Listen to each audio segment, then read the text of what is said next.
Tokyo is a city of precision, restraint, and small gaps. Test driving a Mustang here feels a bit like bringing a kazoo to a funeral. But some cars demand a destination, while others make you forget why you left.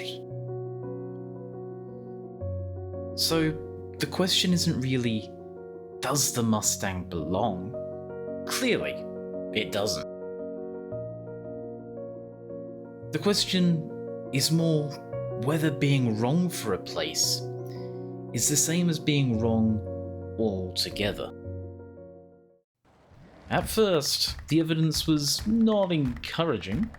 The Mustang presented its case with the pompous confidence of a man interrupting a wedding to take a phone call. It didn't so much enter Tokyo as announce itself to several postcodes at once. Every gap looked negotiable in theory, but in practice the Mustang treated space itself as more of a suggestion. But even as the city gave way to tighter roads, it seemed convinced the corners were open to discussion. And it had gone all in. This really feels a bit like a canal boat with a serious attitude problem. It became abundantly clear, quite quickly, that the Mustang's issues weren't going to be solved with confidence.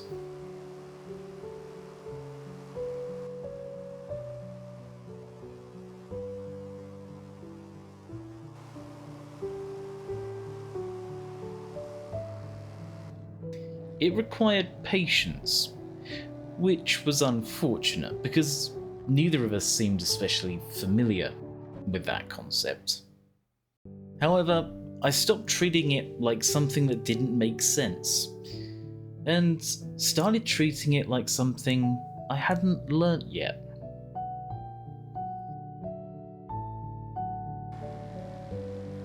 It was never going to be delicate. It wasn't made to slip through Tokyo unnoticed. But maybe that was the wrong thing to ask of it. Because the moment I gave it space to breathe, the Mustang stopped feeling quite so much like a problem.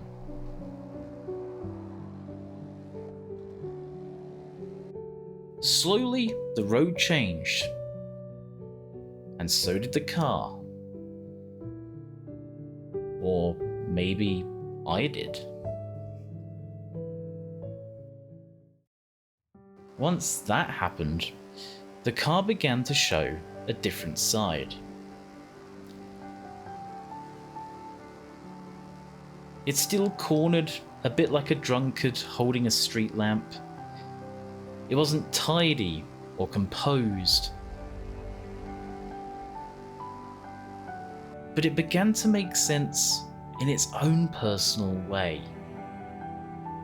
No longer was I a gibbon with a typewriter, but an artist with a brush.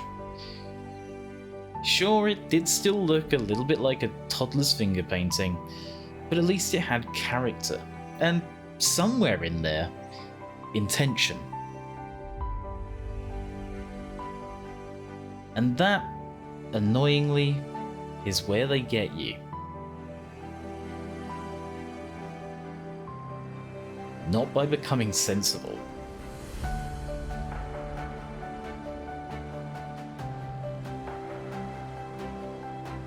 Not even by becoming comfortable.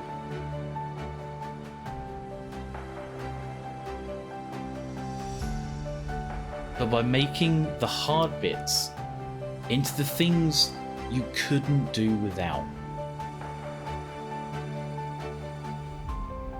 It never became easy. Not really. But somewhere along the way, the difficulty stopped feeling like a flaw, and more like a reason to keep driving. Because strangely, the cars that ask the most of you are often the hardest to forget.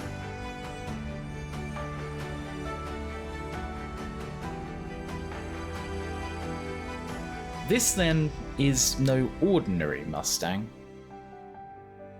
Sure, it's still loud, it's unruly, and about as brashly American as farting in a library. But somewhere along the road you stop seeking sense, and you start smiling. It reminds me a lot of being a kid in a pet store and seeing a puppy you were certain you'd be allowed to take home, but you never were. And in quite a similar way, I don't really want to give this back.